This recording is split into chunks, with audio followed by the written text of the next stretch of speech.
Hello students, NS तथा GM classes में आपका स्वागत है। इससे पहले वाली क्लास के अंदर हमने 3 महत्वपूर्ण टॉपिक डिस्कस किए थे और वो तीनों ही टॉपिक क्या है, इंपॉर्टेंट है, वेरी वेरी वेरी इंपॉर्टेंट है। जिसके अंदर आपके पास में पहला जो टॉपिक था वो टॉपिक था आपके पास में अर्ध शक्ति बिंदु या अर्ध शक्ति आवर्तियां। दूसरा जो टॉपिक था आपके पास में वो था बैंड चौड़ाई और तीसरा जो टॉपिक था आपके पास में वो था विशेषता गुणांक। तो इन तीनों को मैंने पिछली क्लास के अंदर अच्छे से आपको समझा दिया था। तो इन तीनों की डेफिनेशन के बारे में थोड़ा सा दोबारा क्या कर लेते हैं, जिक्र कर लेते हैं कि आपके पास इन तीनों की डेफिनेशन क्या होगी। तो आपके पास में जो फर्स्ट है वो है आपके पास में अर्ध शक्ति बिंदु या अर्ध शक्ति आवर्तियां। डेफिनेशन क्या होगी इसकी, मैंने आपको 2 डेफिनेशन बताई हैं।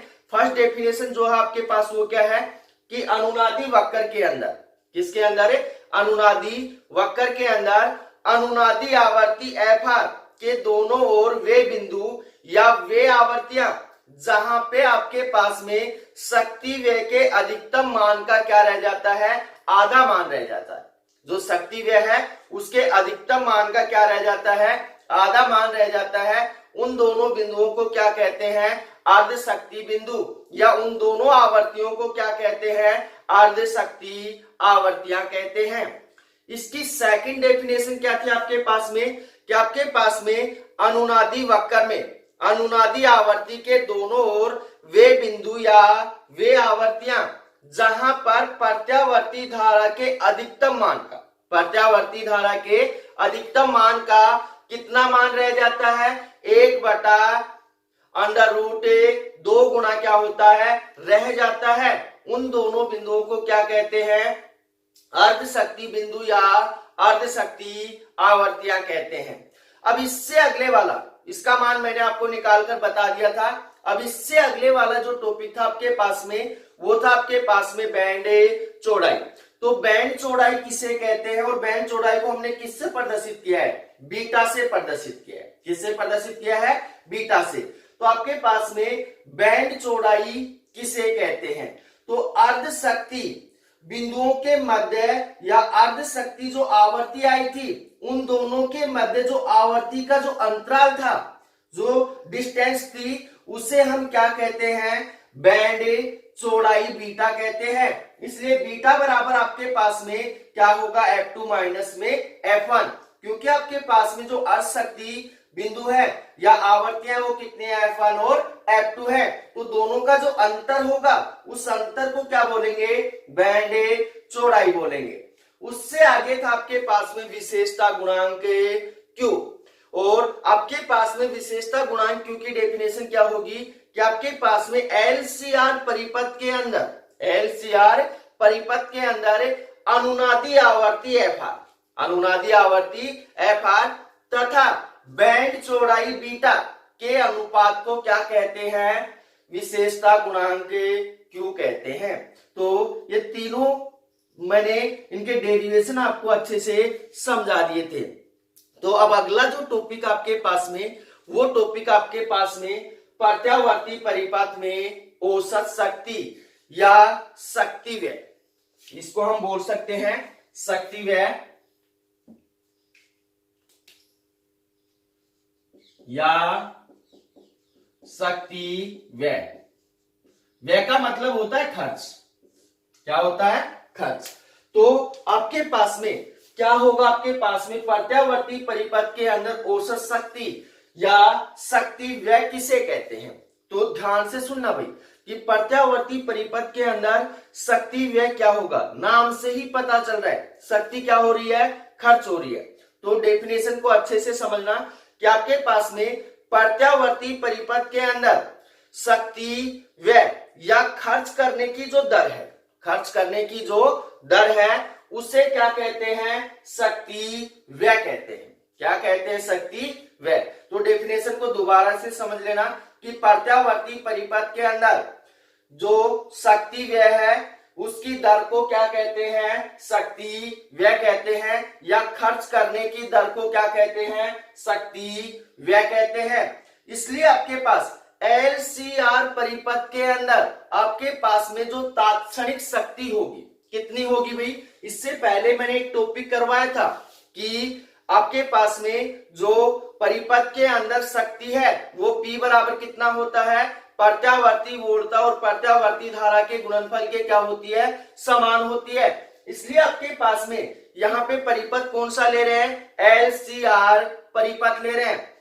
तो यहां लिखेंगे LCR परिपथ में शक्ति या तात्क्षणिक शक्ति, तो यहां लिखेंगे LCR परिपथ में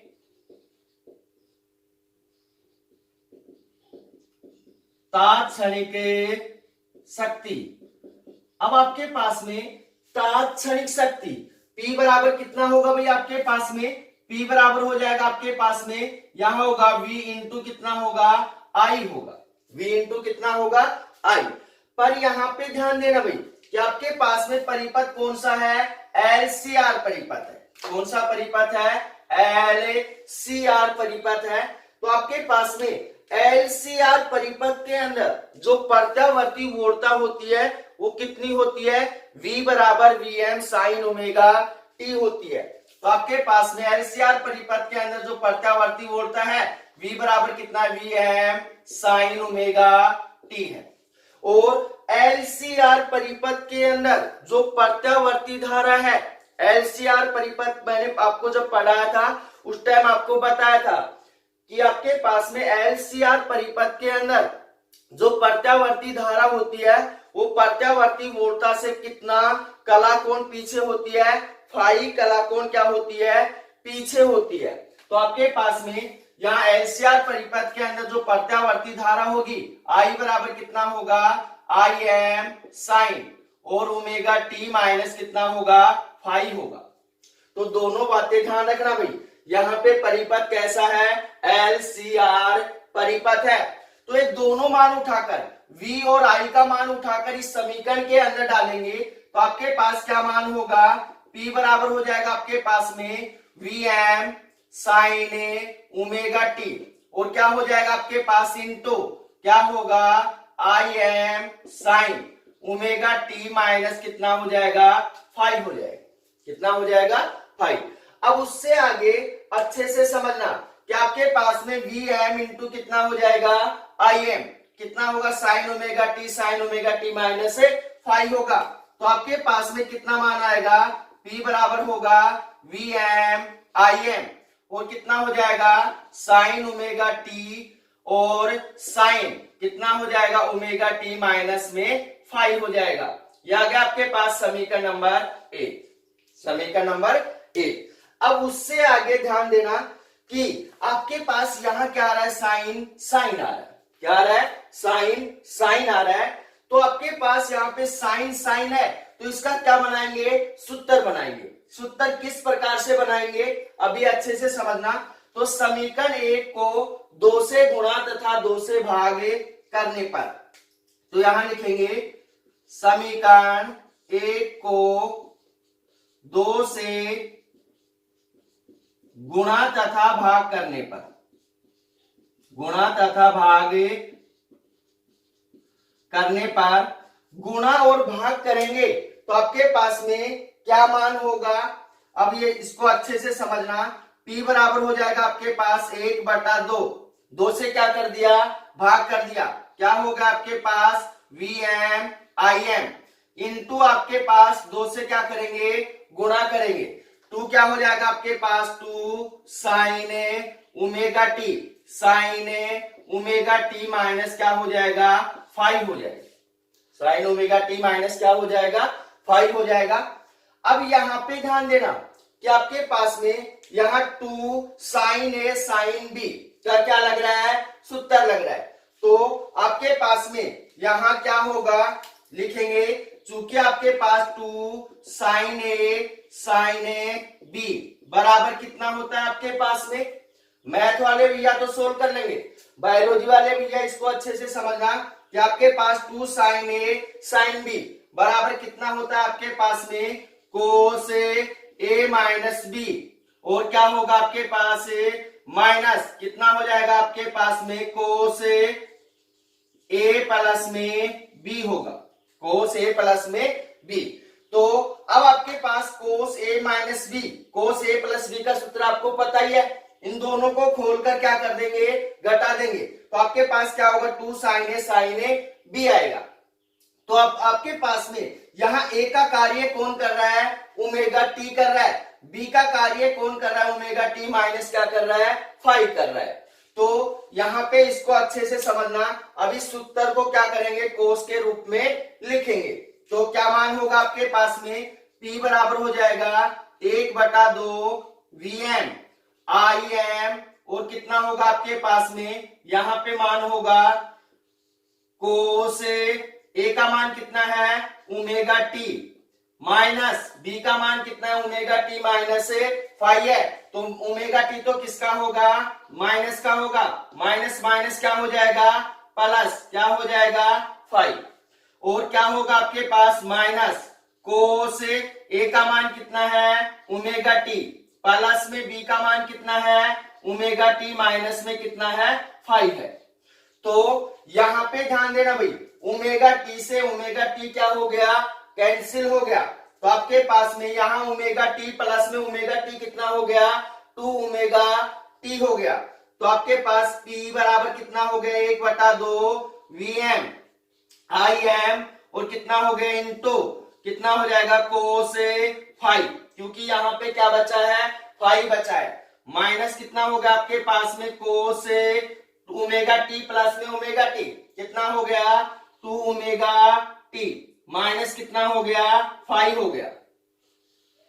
ये आपके पास जो समीकरण आया है, ये आपके पास समीकरण नंबर 2, और जो समीकरण 2 है वो आपके पास में किसको व्यक्त कर रहा है, एलसीआर परिपथ में तात्क्षणिक शक्ति को क्या कर रहा है, व्यक्त कर रहा है। तो आपके पास में जो एलसीआर परिपथ के अंदर जो तात्क्षणिक शक्ति है, P बराबर कितना हो गया, 1/2 VM IM, और कितना हो गया इनटू कोस 5 minus cos 2 omega T minus 5 आ गया।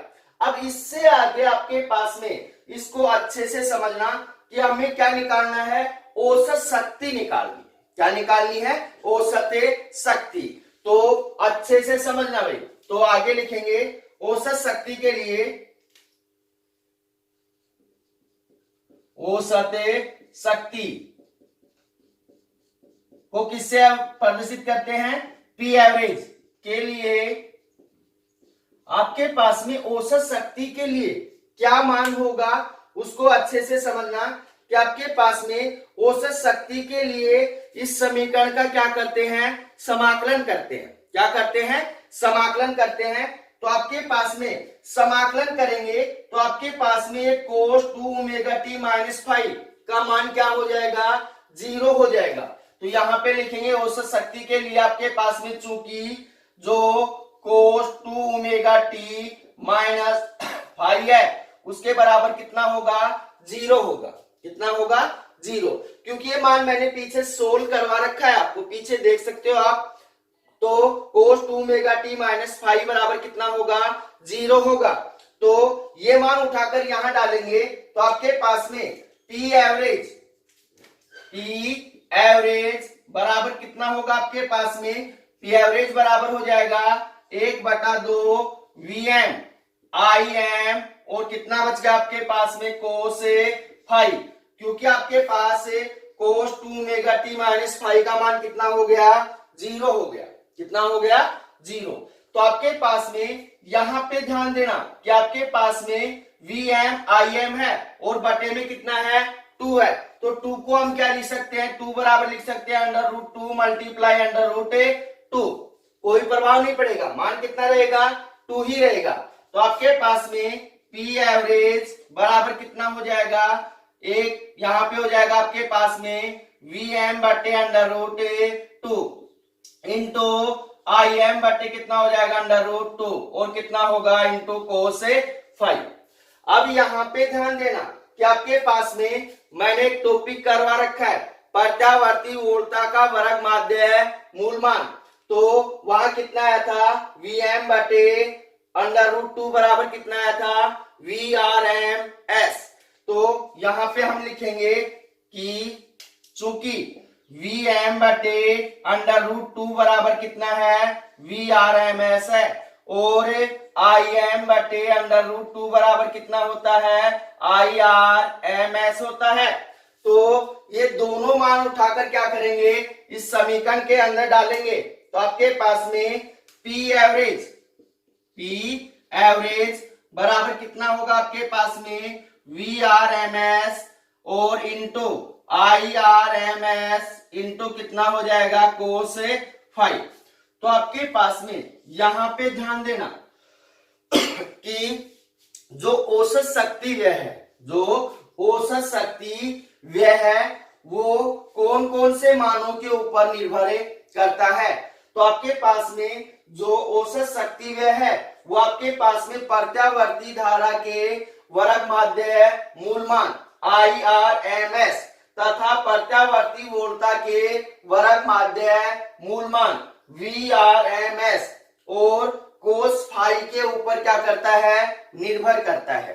तो ध्यान देना कि आपके पास में औसत शक्ति जो व्यय है वो कौन कौन से मानों के ऊपर निर्भर कर रहा है, प्रत्यावर्ती वोल्टता के वर्ग माध्य मूल मान, प्रत्यावर्ती धारा के वर्ग माध्य मूल मान तथा कोस फाई के ऊपर क्या करता है, निर्भर करता है। यहां आपके पास में जो कोस फाई है वो है आपके पास में शक्ति गुणांक।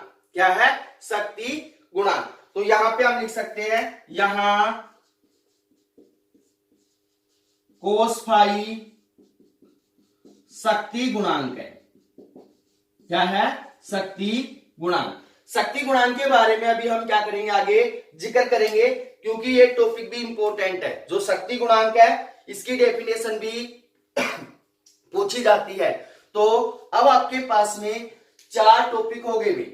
इससे पहले वाला था आपके पास में अर्ध शक्ति बिंदु, अर्ध शक्ति आवर्तियां, दूसरा था आपके पास बैंड चौड़ाई, तीसरा था आपके पास विशेषता गुणांक और चौथा आ गया आपके पास में क्या है, शक्ति गुणांक के कोस फाई। इन चारों की डेफिनेशन में से एक डेफिनेशन और इनका डेरिवेशन क्या किया जाता है, बोर्ड एग्जाम में पूछा जाता है। तो ये आपके पास टॉपिक हो गया प्रत्यावर्ती परिपथ में औसत शक्ति या शक्ति व्यय। तो इसको आसानी से आप क्या कर सकते हो, सोल्व कर सकते हो। तो अब इससे अगले वाला जो टॉपिक है वो आपके पास में शक्ति गुणांक। शक्ति गुणांक किसे कहते हैं और शक्ति गुणांक का मान कितना होता है, क्योंकि इसके ऊपर न्यूमेरिकल भी आता है। बहुत छोटा मान है और बहुत अच्छा है, क्योंकि इसके ऊपर न्यूमेरिकल आता है। इसका सूत्र बहुत इजी बनता है, इसलिए इसके ऊपर कई बार न्यूमेरिकल भी आ जाता है। तो इसको अच्छे से क्या करेंगे, सोल्व करेंगे। तो समझना भाई,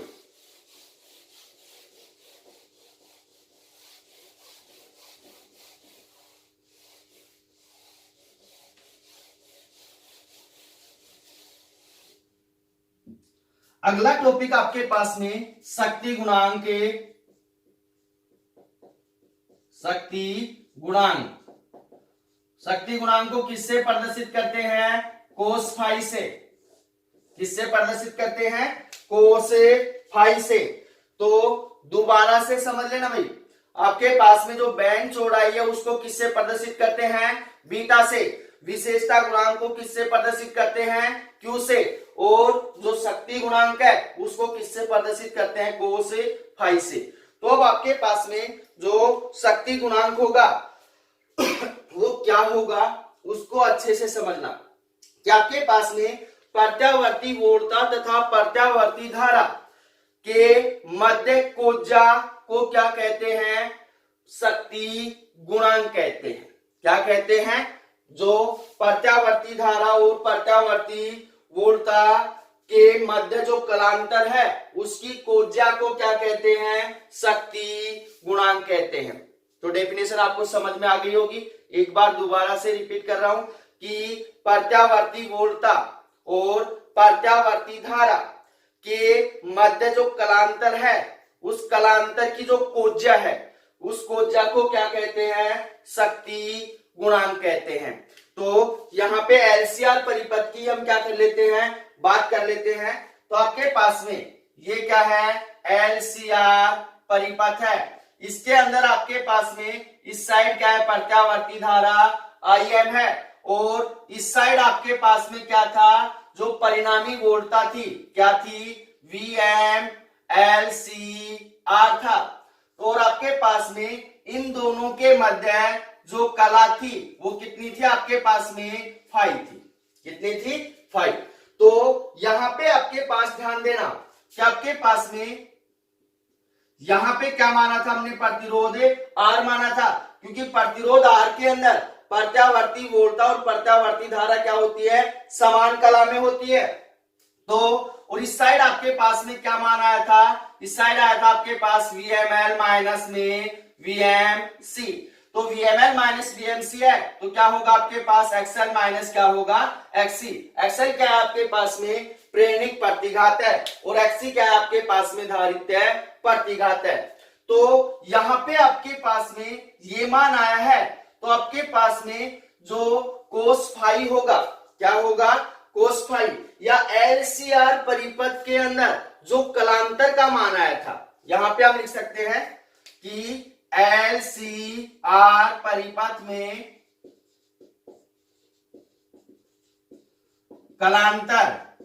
कलांतर का मान आपके पास में जो आया था वो आपके पास फाई बराबर कितना आया था, tan इनवर्स XL माइनस में XC बटे कितना आया था आपके पास में R आया था। कितना आया था R।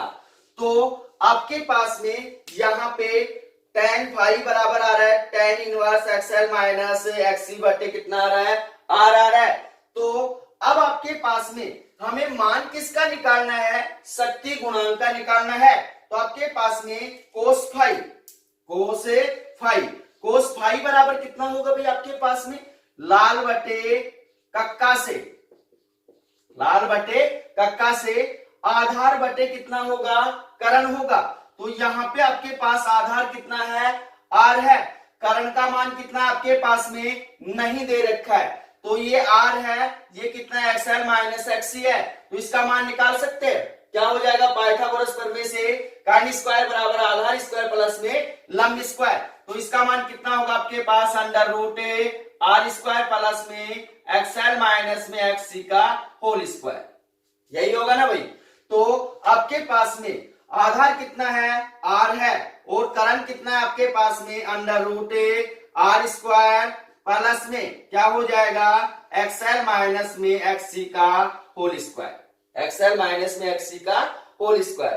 तो अब यहां पे ध्यान देना, चूंकि आपके पास में Z बराबर LCR परिपथ के अंदर Z बराबर जो प्रतिबाधा आई थी वो कितने आई थी आपके पास में R स्क्वायर प्लस में XL माइनस में XC का होल स्क्वायर। तो इसका मान हम क्या डाल सकते हैं, Z डाल सकते हैं। तो आपके पास क्या होगा कोस फाई बराबर कितना हो जाएगा R बटे Z। तो ये किसका मान आ गया भाई आपके पास में शक्ति गुणांक का मान आ गया। किसका मान आ गया, शक्ति गुणांक का मान आ गया। तो इसको अगर हम आगे और इसकी दूसरी डेफिनेशन बनाना चाहें, क्या बनाना चाहें, दूसरी डेफिनेशन बनाना चाहें तो इसकी दूसरी डेफिनेशन क्या होगी उसको अच्छे से समझना।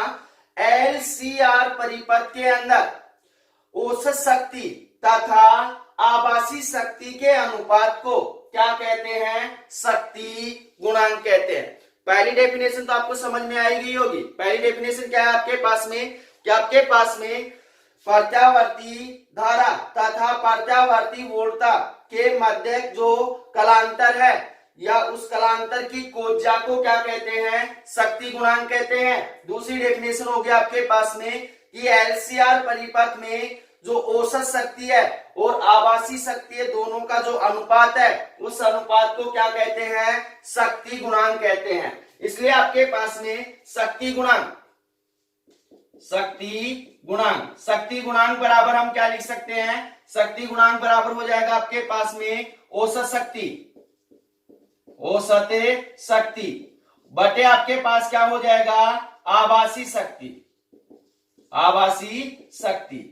तो और अगर ये भी डेफिनेशन आपको समझ में नहीं आई है तो इसकी तीसरी डेफिनेशन साधारण रूप से आप निकाल सकते हो। वो क्या होगी आपके पास में कि LCR परिपथ के अंदर आपके पास में प्रतिरोध R तथा प्रतिबाधा Z के अनुपात को क्या कहते हैं, शक्ति गुणांक कहते हैं। तो तीन डेफिनेशन मैंने इसकी आपको बता दिए हैं।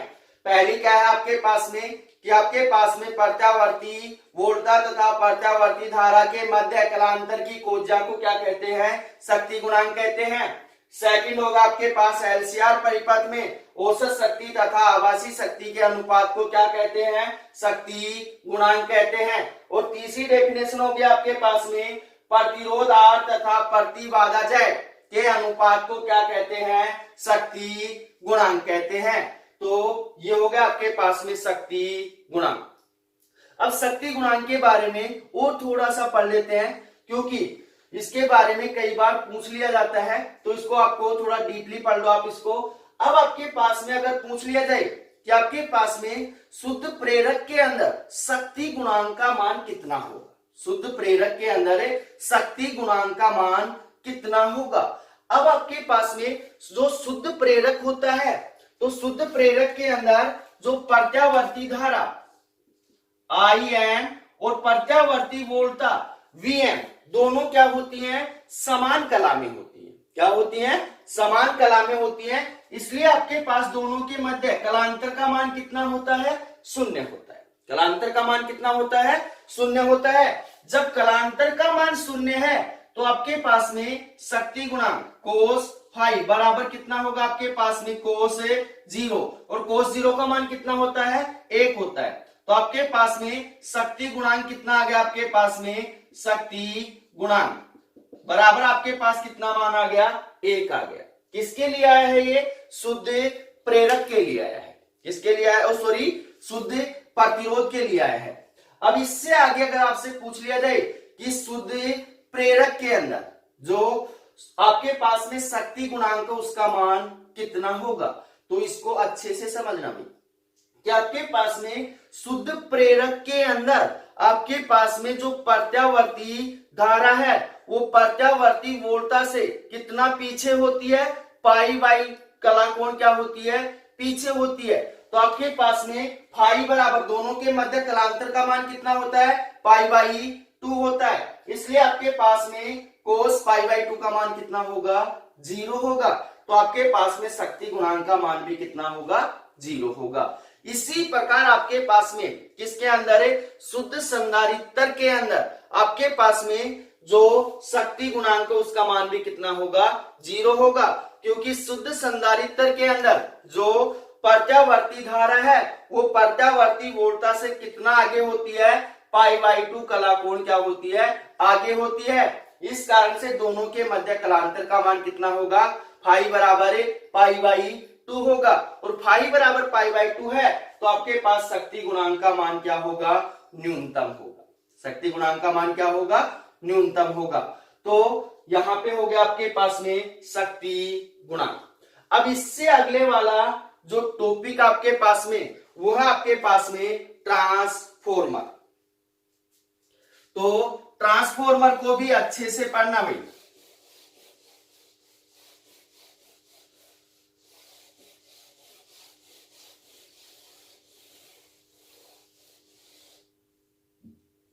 अगला टॉपिक आपके पास में ट्रांसफॉर्मर।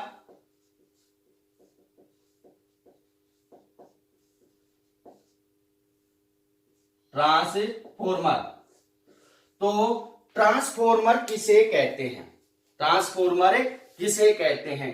पहले तो इसकी डेफिनेशन के बारे में जानेंगे। तो आपके पास वह उपकरण या युक्ति, वह उपकरण या युक्ति जिसकी सहायता से प्रत्यावर्ती वोल्टता के मान को क्या किया जाता है? परिवर्तित किया जाता है। तो क्या कहलाता है? ट्रांसफॉर्मर कहलाता है। तो इसको अच्छे से समझना, क्योंकि आपके पास में प्रत्यावर्ती वोल्टता की विशेषता के अंदर मैंने आपको बताया था कि प्रत्यावर्ती वोल्टता के मान को हम क्या करते हैं? ट्रांसफॉर्मर की सहायता से कम या ज्यादा करते हैं।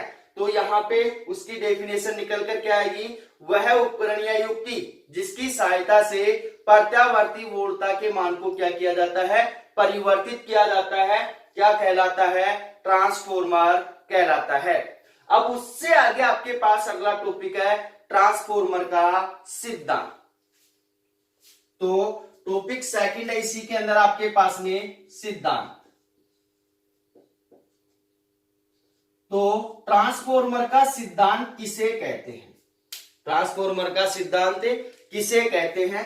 9वें चैप्टर में, चलो भाई वापस 9वें चैप्टर के अंदर मैंने एक टॉपिक करवाया था अननोन प्रेरण। अननोन प्रेरण, तो वहां पे मैंने आपको बताया था कि एक ऐसा उपकरण है जो अननोन प्रेरण के सिद्धांत के ऊपर क्या करता है, कार्य करता है। क्या था भाई, ट्रांसफॉर्मर। क्या था, ट्रांसफॉर्मर। तो आपके पास में जो इसका सिद्धांत है ट्रांसफॉर्मर का, तो ट्रांसफॉर्मर किसके ऊपर कार्य करता है, अननोन प्रेरण के सिद्धांत के ऊपर क्या करता है, कार्य करता है। तो ध्यान रखना भाई, दो बातें हो गई इसके अंदर। पहली हो गया आपके पास में ट्रांसफॉर्मर की डेफिनेशन, सेकंड हो गया इसका प्रिंसिपल, सिद्धांत। तो सिद्धांत क्या है आपके पास में इसका, कि आपके पास जो ट्रांसफॉर्मर है वो अननोन प्रेरण के सिद्धांत पर क्या करता है, कार्य करता है। अब तीसरी बात है कि आपके पास में ट्रांसफॉर्मर की बनावट कैसी होती है, ट्रांसफॉर्मर की बनावट कैसी होती है, तो उसको भी आप अच्छे से समझना कि आपके पास में ट्रांसफॉर्मर के अंदर आयताकार नरम लोहे की क्या होती हैं, पत्तियां होती हैं। ट्रांसफॉर्मर के अंदर क्या होती हैं, आयताकार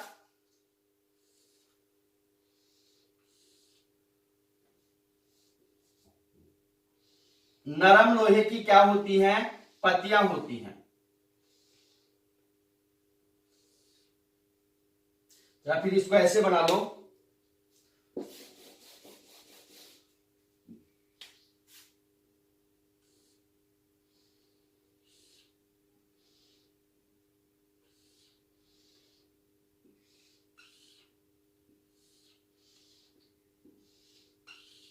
आयताकार क्या होती है, नरम लोहे की पत्तियां होती हैं। तो आपके पास में ये आयताकार जो नरम लोहे की पत्तियां हैं, इन पत्तियों को क्या करते हैं, एक दूसरे के ऊपर रखकर क्या कर दिया जाता है, चिपका दिया जाता है। आपके पास में ये आयताकार पत्ती है, इसके ऊपर दूसरी पत्ती को रखकर चिपका दिया जाता है, फिर उसके ऊपर तीसरी पत्ती को रखकर क्या कर दिया जाता है, चिपका दिया जाता है। तो इस प्रकार से आपके पास में एक मोटी पतली क्या होती है, क्रोड बनती है। क्या होती है, एक मोटी पतली क्रोड। तो इसको बोलेंगे हमें पतलीते क्रोड। क्या बोलेंगे, पतलीते क्रोड। तो इसके अंदर ध्यान से समझना कि आपके पास में ट्रांसफॉर्मर के अंदर आयताकार नरम लोहे की पत्तियां होती हैं, जिनको एक दूसरे के ऊपर रखकर क्या बनाया जाता है, पतलीते क्रोड बनाया जाता है। और उसके पश्चात इनके मध्य क्या भर दिया जाता है, कुचालक पदार्थ भर दिया जाता है। इनके मध्य क्या भर दिया जाता है, कुचालक पदार्थ या विद्युत रोधी पदार्थ भर दिया जाता है, ताकि इनके अंदर जो है भंवर धाराएं उत्पन्न न हो। उसके पश्चात इन पत्तियों के ऊपर क्या कर दी जाती है, तांबे की पॉलिश कर दी जाती है। क्या कर दी जाती है, तांबे की पॉलिश कर दी जाती है, क्योंकि आपके पास में पॉलिश करने के कारण इनके ऊपर क्या होती है, भंवर धाराएं उत्पन्न नहीं होती है। तो इसको दोबारा से समझ लेना कि आपके पास में क्या होता है कि आपके पास ट्रांसफॉर्मर के अंदर क्या होती हैं, आयताकार नरम लोहे की पत्तियां होती हैं, और इन पत्तियों को एक दूसरे के ऊपर रखकर क्या बनाया जाता है, पतलीते क्रोड बनाया जाता है। और आपके पास में इनके मध्य क्या भरा जाता है, कुचालक पदार्थ भरा जाता है, और इन पत्तियों के ऊपर क्या कर दी जाती है, पॉलिश कर दी जाती है। क्यों कर दी जाती है, ताकि इसके अंदर भंवर धाराएं उत्पन्न न हो। उसके पश्चात आपके पास में इन पत्तियों के दोनों सिरों के ऊपर दो कुंडलियां होती हैं। इन पत्तियों के दोनों सिरों के ऊपर क्या होती हैं, दो कुंडलियां होती हैं।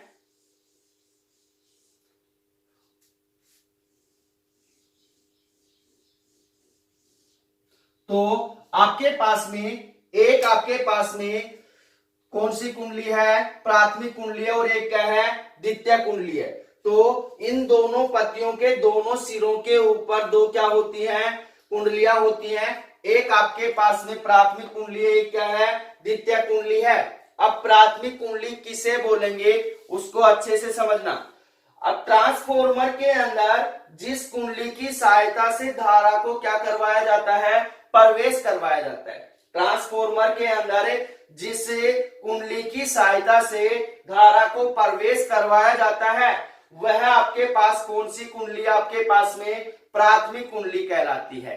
और आपके पास में जिस कुंडली को अंदर आपके पास ट्रांसफॉर्मर से धारा क्या की जाती है, प्राप्त की जाती है, वो आपके पास कौन सी कुंडली कहलाती है, निर्गत कुंडली या द्वितीय कुंडली कहलाती है। तो आपके पास में इसको हम क्या बोल सकते हैं, इससे धारा क्या करवा रहे हैं, प्रवेश करवा रहे हैं। तो आपके पास ये कौन सी कुंडली हो गई, निवेशी कुंडली हो गई, निवेशी कुंडली। और जिस कुंडली से धारा क्या हो रही है, बाहर प्राप्त हो रही है, वो कौन सी होगी आपके पास में, निर्गत कुंडली, निर्गत कुंडली। तो अच्छे से समझना भाई कि आपके पास में जिस कुंडली से धारा प्रवेश करवाई जाती है वो आपके पास में प्राथमिक या निवेशी कुंडली कहलाती है। और जिस कुंडली से आपके पास में धारा बाहर प्राप्त की जाती है या वोल्टता बाहर प्राप्त की जाती है वो कौन सी कुंडली कहलाती है, निर्गत कुंडली कहलाती है।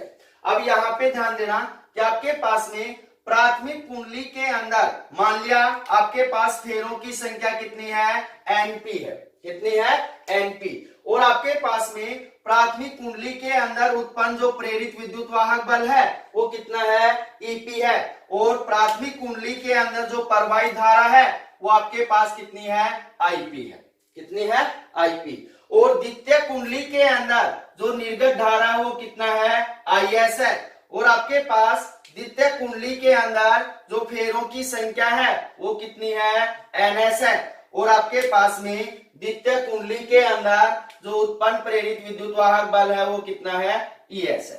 तो इस बात का विशेष ध्यान रखना भाई कि आपके पास में प्राथमिक कुंडली के अंदर आपके पास में जो प्रवाहित धारा कितनी है, आईपी है, फेरों की संख्या एनपी है और उत्पन्न प्रेरित विद्युत वाहक बल कितना है, ईपी है। द्वितीय कुंडली के अंदर प्रवाहित जो निर्गत धारा वो कितनी है, आईएस है और फेरों की संख्या कितनी है, एनएस है और प्रेरित विद्युत वाहक बल कितना है, ईएस है।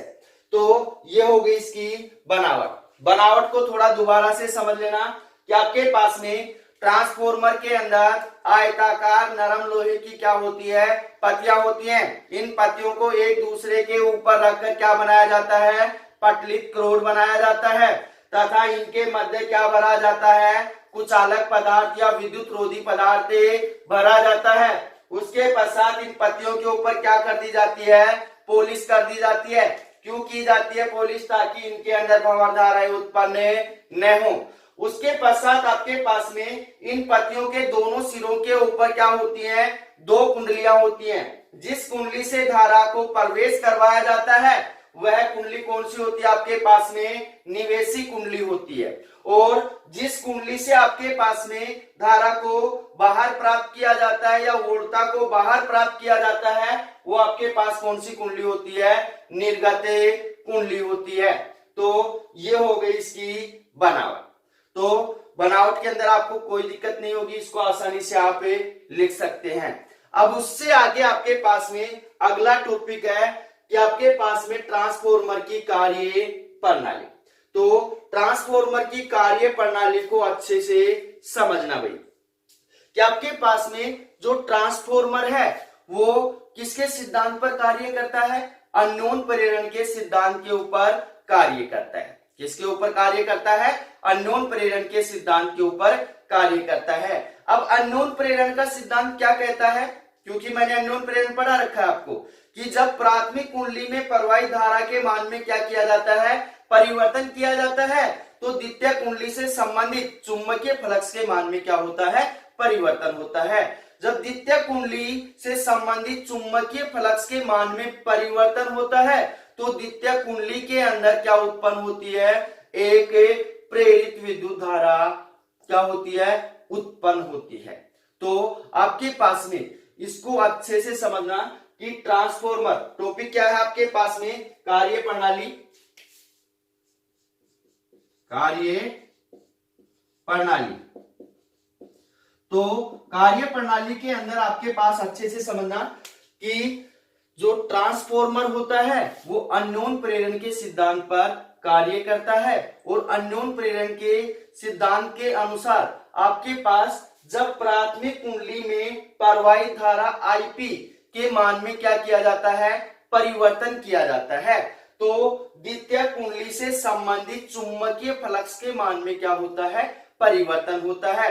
और द्वितीय कुंडली से संबंधित चुंबकीय फ्लक्स के मान में परिवर्तन होने के कारण द्वितीय कुंडली के अंदर क्या उत्पन्न होती है, एक प्रेरित विद्युत वाहक बल उत्पन्न होता है ES, जिसके कारण उससे क्या उत्पन्न होती है, एक प्रेरित विद्युत धारा IS क्या होती है, उत्पन्न होती है।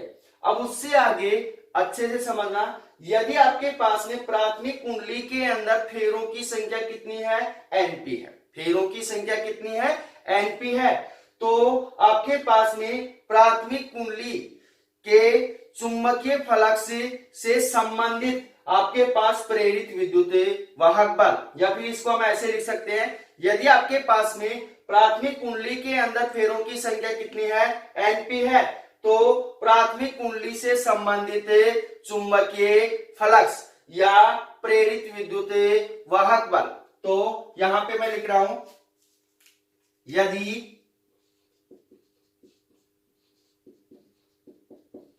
प्राथमिक कुंडली में फेरों की संख्या NP है, तब प्राथमिक कुंडली से संबंधित प्रेरित विद्युत वाहक बल, तब प्राथमिक कुंडली से संबंधित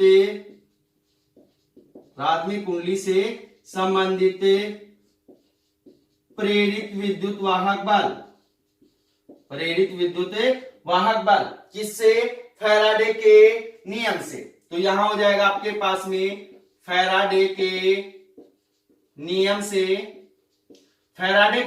क्या होगा भाई, आपके पास में यहां पे होगा आपके पास प्राथमिक कुंडली के अंदर उत्पन्न प्रेरित विद्युत वाहक बल कितना होगा, EP, तो आपके पास में EP बराबर कितना होगा, EP बराबर हो जाएगा माइनस NP d5 बटे कितना हो जाएगा, dt हो जाएगा। और आपके पास में जो d5 बटे dt है वो चुंबकीय फ्लक्स किससे संबंधित परिवर्तित हो रहा है, प्राइमरी कोयल से संबंधित क्या हो रहा है, परिवर्तित हो रहा है, प्राथमिक कुंडली से संबंधित क्या हो रहा है, परिवर्तित हो रहा है। तो EP बराबर हो गया माइनस NP d5 बटे dt, क्योंकि फैराडे के नियम के अंदर आपके पास में जो E बराबर आया था माइनस N d5 बटे dt आया था, तो यहाँ पे प्राथमिक कुंडली के अंदर फेरों की संख्या कितनी है, NP है। यहाँ P क्यों लगा दिया मैंने, क्योंकि आपके पास में जो चुंबकीय फ्लक्स है वो किससे संबंधित है, प्राथमिक कुंडली से संबंधित है। इसी प्रकार द्वितीय कुंडली में फेरों की संख्या कितनी है, NS है, तब आपके पास में द्वितीय कुंडली से संबंधित प्रेरित विद्युत वाहक बल लिख सकते हो आप, तो यहाँ पे मैं छोड़ रहा हूं भाई, आप लिखोगे यदि द्वितीय कुंडली में फेरों की संख्या कितनी है, NS है, तब द्वितीय कुंडली से संबंधित प्रेरित विद्युत वाहक बल, तो द्वितीय के कुंडली से संबंधित प्रेरित विद्युत वाहक बल फैराडे के नियम से कितना होगा भाई, आपके पास में ES, द्वितीय कुंडली के अंदर जो उत्पन्न प्रेरित विद्युत वाहक बल कितना है, ES बराबर कितना हो जाएगा आपके पास माइनस NS, द्वितीय कुंडली के अंदर फेरों की संख्या कितनी है, NS है, और क्या हो जाएगा आपके पास में d5 बटे कितना होगा, dt होगा। और कौन सी कुंडली से संबंधित है, सेकेंडरी कोयल से संबंधित है, तो माइनस NS d5 बटे dt और कितना हो गया, S हो गया। ये आपके पास में क्या आ गया, समीकरण नंबर 1 आ गया, और ये आ गया आपके पास समीकरण नंबर 2। उससे आगे आपके पास में अच्छे से समझना, यदि आपके पास में जो कुंडली है, दोनों कुंडलियों के अंदर जो चुंबकीय फ्लक्स है उसके मान में क्या होती है, कोई भी ऊर्जा हानि नहीं होती है, तो इसको हम बोल सकते हैं यदि कुंडलियों से संबंधित जो फ्लक्स है उसके मान में कोई ऊर्जा हानि नहीं होती है, तो आपके पास में प्राथमिक कुंडली का जो चुंबकीय फ्लक्स है वो द्वितीय कुंडली से क्या होगा, पूर्ण रूप से क्या हो जाएगा, संबंधित हो जाएगा, जुड़ जाएगा। तो इससे आगे अच्छे से समझना, यहां हम क्या लिखेंगे, यदि आपके पास में कुंडलियों में फ्लक्स जो हानि है वो क्या है, नगण्य है। फ्लक्स की जो हानि है क्या है, नगण्य है। इसमें जितना फ्लक्स उत्पन्न हो रहा है वो इससे क्या हो रहा है, जुड़ रहा है। प्राथमिक कुंडली का द्वितीय कुंडली से क्या हो रहा है, पूर्ण रूप से जुड़ रहा है। कोई फ्लक्स के अंदर कोई ऊर्जा हानि नहीं हो रही है। तब आपके पास में जब इसके अंदर कोई फ्लक्स ऊर्जा हानि ही नहीं होगी तो आपके पास में डी फाई बटे डी टी किसके बराबर होगा, डी फाई बटे डी टी, क्योंकि इसका जो फ्लक्स है इससे क्या होगा, संबंधित होगा। प्राथमिक कुंडली का जो फ्लक्स है वो द्वितीय कुंडली से क्या होगा, पूर्ण रूप से संबंधित होगा, जुड़ जाएगा। तो यहाँ पे आप लिख सकते हो कि आपके पास में जब क्या होता है, चुंबकीय कुंडली के फ्लक्स में ऊर्जा हानि क्या होती है, नगण्य मान लिया जाए, तो आपके पास में प्राथमिक कुंडली का जो चुंबकीय फ्लक्स है वो द्वितीय कुंडली से क्या होता है, पूर्ण रूप से संबंधित होता है। इसलिए आपके पास में क्या होगा, यहाँ पे हो जाएगा आपके पास में डी फाई बटे डी टी, डी फाई बटे डी टी, पी बराबर क्या होगा आपके पास में, डी फाई बटे डी टी, और क्या हो जाएगा आपके पास में, एस हो जाएगा, क्योंकि आपके पास दोनों मान क्या होंगे, समान होंगे। क्योंकि कुंडलियों के अंदर जब आपके पास कोई फ्लक्स हानि ही नहीं होगी तो दोनों फ्लक्स आपस में क्या होंगे, समान होंगे। तो समीकरण 2 में समीकरण 1 का भाग देने पर, तो यहां लिखेंगे भाई, समीकरण 2 में समीकरण 1 का भाग देने पर, समीकरण 2 के अंदर समीकरण 1 का भाग देंगे तो क्या मान होगा आपके पास में, LHS मान का LHS में दे देंगे, RHS मान का RHS में दे देंगे। तो क्या मान होगा आपके पास में, यहाँ पे जो मान होगा वो होगा आपके पास में ES बटे EP, क्योंकि समीकरण 2 के अंदर किसका दे रहे हैं, समीकरण 1 का भाग दे रहे हैं। तो ES बटे कितना हो गया, EP बराबर कितना हो जाएगा आपके पास में, माइनस NS इंटू कितना होगा आपके पास में, डी फाई बटे D T, P S sorry S बटे कितना होगा आपके पास में, माइनस एन पी, और कितना होगा डी फाई बटे डी टी, और कितना हो गया पी। अब यहां पे ध्यान देना कि माइनस से माइनस क्या हो गया, कैंसिल हो गया, और आपके पास में डी फाई बटे डी टी बराबर कितना है, डी फाई बटे डी टी है। तो इसको आप समीकरण 3 दे सकते हैं। तो यहां आ गया आपके पास समीकरण नंबर 3। अब इससे आगे हम क्या लिखेंगे, समीकरण 3 से डी फाई बटे डी टी एस बराबर क्या है, डी फाई बटे डी टी पी है। चाहे डी फाई बटे डी टी एस के स्थान पर डी फाई बटे डी टी पी रख दो या इसके स्थान पर ये रख दो, दोनों मान आपस में क्या है, समान है। तो दोनों मान आपस में समान है तो दोनों मान आपस में क्या हो जाएंगे, कैंसिल हो जाएंगे। तो क्या मान बच गया आपके पास में, यहां पे हो गया आपके पास में ES बटे EP बराबर हो गया NS बटे NP। यह आ गया आपके पास समीकरण नंबर 4। क्या आ गया, समीकरण नंबर 4। तो इसको आगे जो समीकरण 4 है इसको अच्छे से समझना कि आपके पास में समीकरण 4 हमें क्या बताना चाह रहा है, क्या बताना चाह रहा है। तो जो समीकरण 4 है हमें ये बताना चाह रहा है कि आपके पास में किसी कुंडली के अंदर जो उत्पन्न प्रेरित जो विद्युत वाहक बल है वो उस कुंडली के फेरों की संख्या के क्या होता है, समानुपाती होता है। उस कुंडली के फेरों की संख्या के क्या होता है, समानुपाती होता है। तो अब आपके पास जिस कुंडली के अंदर फेरों की संख्या अधिक होगी उस कुंडली के अंदर प्रेरित विद्युत वाहक बल का मान भी क्या होगा, अधिक होगा। तो अब उससे आगे आप अच्छे से समझना, यदि आपके पास में ट्रांसफॉर्मर के अंदर किसी प्रकार की ऊर्जा हानि नहीं होती है, जो ट्रांसफॉर्मर है ट्रांसफॉर्मर के अंदर किसी भी प्रकार की कोई ऊर्जा हानि नहीं होती है, तो आपके पास में जो प्राथमिक कुंडली की जो निवेशी शक्ति है पीपी वो आपके पास में द्वितीय कुंडली की जो निर्गत शक्ति है कौन सी, PS के क्या होती है, समान होती है। तो इसको अच्छे से समझना भाई कि आपके पास में यदि ट्रांसफॉर्मर के अंदर किसी प्रकार की कोई ऊर्जा हानि नहीं होती है तो प्राथमिक कुंडली की जो निवेशी शक्ति है वो आपके पास में जो निर्गत कुंडली है उसकी निर्गत शक्ति के क्या होगी, समान होगी। दोनों शक्तियां आपस में क्या होंगी, समान होंगी। तो यहां पे हम लिख सकते हैं यदि ट्रांसफॉर्मर में किसी प्रकार की ऊर्जा हानि नहीं होती है तब प्राथमिक कुंडली या निवेशी कुंडली की जो निवेशी शक्ति है PP वो क्या होगी, जो निर्गत कुंडली है उसकी निर्गत शक्ति PS के क्या होगी, समान होगी। इसलिए आपके पास में क्या होगा, PP बराबर हो जाएगा PS। PP बराबर क्या हो जाएगा, PS हो जाएगा। अब आपके पास में जो PP है वो क्या है, आपके पास में निवेशी शक्ति है और PS क्या है, आपके पास में निर्गत शक्ति है। अब आपके पास में जो शक्ति है P बराबर कितना होता है, V इंटू I होता है, परंतु यहाँ पे V नहीं है, यहाँ पे आपके पास क्या है, प्रेरित विद्युत वाहक बल है। क्या है, प्रेरित विद्युत वाहक बल। और I के स्थान पर कितना है आपके पास में, यहाँ पे IP है और यहाँ पे कितना है, IS है। तो आपके पास में प्राथमिक द्वितीय कुंडली के अंदर जो निर्गत शक्ति होगी वो कितनी होगी भाई, आपके पास में यहां होगा आपके पास में ES और कितना होगा IP, क्योंकि P बराबर कितना होता है, VI होता है।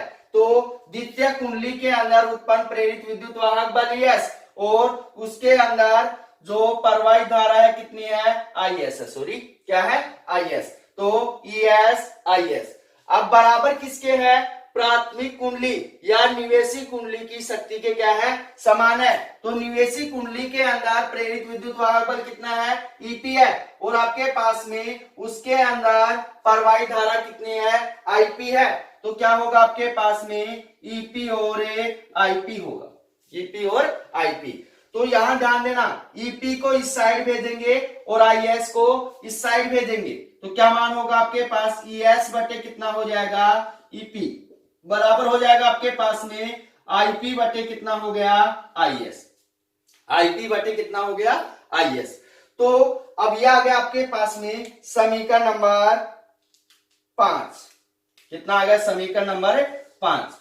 अब यहां देखना भाई, समीकरण 4 के अंदर ES बटे EP बराबर NS बटे NP और समीकरण 5 के अंदर ES बटे EP बराबर IP बटे कितना है, IS है। तो समीकरण 4 तथा समीकरण 5 जब इन दोनों का LHS मान समान है तो दोनों का RHS मान भी क्या होगा, समान होगा। तो यहां लिखेंगे समीकरण 4 तथा समीकरण 5 से क्या मान हो जाएगा भाई आपके पास में, यहां जब इन दोनों का LHS मान समान है तो इनका RHS मान भी क्या होगा, समान होगा।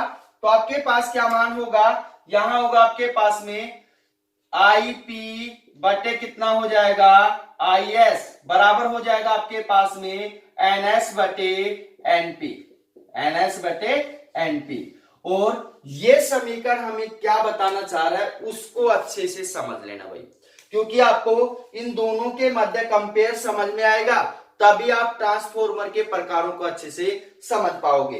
क्योंकि आपके पास में यहां पे ध्यान देना कि आपके पास में किसी कुंडली के अंदर जो प्रवाहित धारा है वो उस कुंडली के फेरों के संख्या के क्या होती है, व्युत्क्रमानुपाती होती है। उस कुंडली में फेरों की संख्या के क्या होती है, व्युत्क्रमानुपाती होती है।